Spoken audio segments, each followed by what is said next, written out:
So I'm going to talk a little bit about breast augmentation, which may include a breast lift or it may not. Depends on the size of the breast, the amount of drooping that a patient has, their age, multiple factors. And again, we go over all of these in detail at your consultation. But a patient who's wanting to have a breast enhancement, we typically do that with a breast implant that can be either silicone or saline. Both of those have positives as well as negatives, and I let the patient choose which one of those they want, giving them the information about the pluses and the minuses. The size for afterwards is also determined by the patient, but I give you as much guidance as I can on that.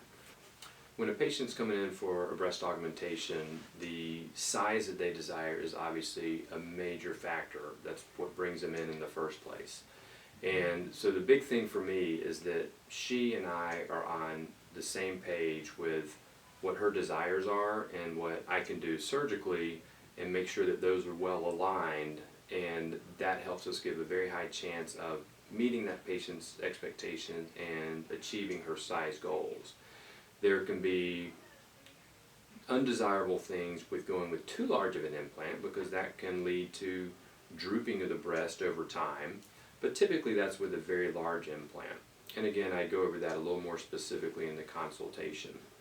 But I think that having a good open communication via pictures and examination and measurements, sizing systems that we all use here in the office really helps give us a very high chance of meeting that patient's goals and achieving what she desires for her after result. There can actually be negative consequences to going too large, and some patients accept those consequences and say that's okay, I want to go very large and have some of the potential downsides. But many patients are going for a proportional appearance and some going for more than proportional, maybe in the D cup range. The main goal is trying to get a result that is in line with what the patient wants and desires. Saline implants are very nice in the sense that they are easy to monitor. When eventually, many years down the road, they leak, then it's an easy thing to tell that they're leaking. The silicone implants are more difficult to tell if they're leaking, but they have a more natural feel and appearance. And some of the newer silicone implants have even an additional advantage in the sense that they are what we call a form stable or a shaped silicone implant. Many people refer to that as a gummy bear implant. And that has advantages as well in terms of the shape that it can offer, but that's not for everyone either. And again, these are all nuances that we go over when we talk to you in your consultation. As far as activities for afterwards, rigorous activity is typically restricted for about 4 to 6 weeks. Basically anything that would involve heavy lifting, impact stuff like running, that type of thing, chest exercises, because we want that implant to be able to sit where we want it to be and let it heal in there well enough.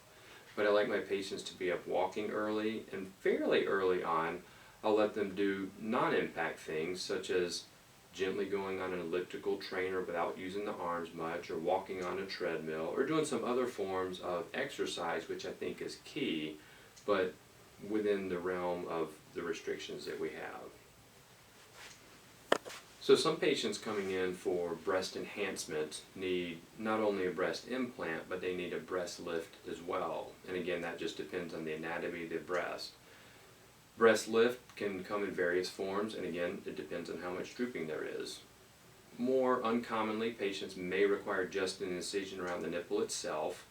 More commonly than that, they would need an incision around the nipple and underneath that, which is sometimes referred to as a lollipop type incision. And some people with even more severe drooping may require what appears to be more similar to an anchor incision. And it just all depends on what kind of correction that you need and we're trying to get.